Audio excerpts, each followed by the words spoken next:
Alright, hey guys, here we are. We're gonna bring our extra mile big topper bag or big dog bag. I hate to do this, but I really feel hook slice is the way to go. Biggest reason I hate to do this is because I'm not sure I can pull it off on a consistent basis. No power hook slice shots are not my favorite. So I'm thinking somewhere along the lines of here maybe. No, I mean, this isn't even close to where I need to be, but I'm aiming off the left of the bullseye and then maybe 6 rings on top of that. As I mentioned, no power. And no power really kind of changes the ring play that you need to go. Let's just see if I can get this over here. It looks like so far it's in. So far it's in. So I pulled it off. First attempt. I was a little aggressive with my ring adjustment too. I really didn't need to go all that I went. I could have got away with 1 less or even 2 less, maybe.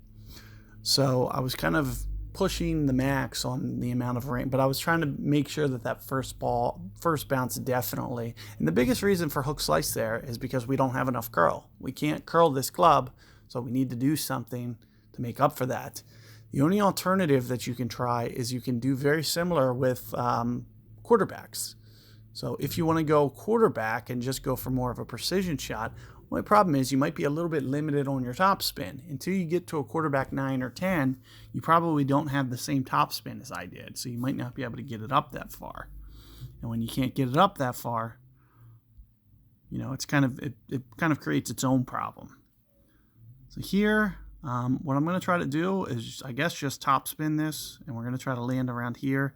Hopefully I can get this alignment. You can see if I great ball to the left, I might be in the bunker. So I need to keep that in mind as I bail out. But I'm going to play just a little bit for my wind, very little. You can see I have 2 rings in the rough here with a 4.5. So make sure that you don't add any power here. Perfect ball. As I mentioned, you cannot great ball left. And oh, wow. I can't believe I hit the rough and it still rolled out like that. So I'm very surprised. I thought that was going to be okay. One of the things that I'd recommend, you know, I don't necessarily recommend going away from that shot. You can see how I put it 2 rings from the, so for a 4.5, I put it 2 rings from the rough's top. Maybe move that to 3 rings and then do that exact same shot. There's going to be a spot that it rolls and it's going to scoot perfect. And that just, for whatever reason, because I think I got too close to the top of the rough, it just ended up not taking the right rollout. But we should be able to do that shot. I did it in one of the other guides and had no problems. So I do think that that is going to be a good way to play it.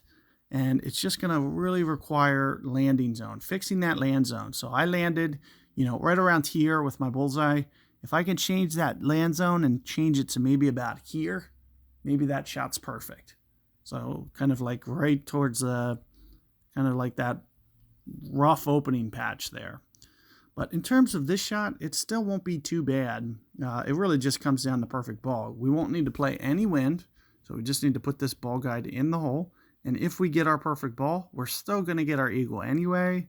But we don't want to have to force ourselves to hit that perfect ball out of that rough. As you can see, I was able to do it. If you can kind of perfect that landing zone a little bit better and get it to run up the hill perfect, that's the biggest thing that I recommend. So good luck there with that hole, guys. I'll catch you guys on 7 momentarily.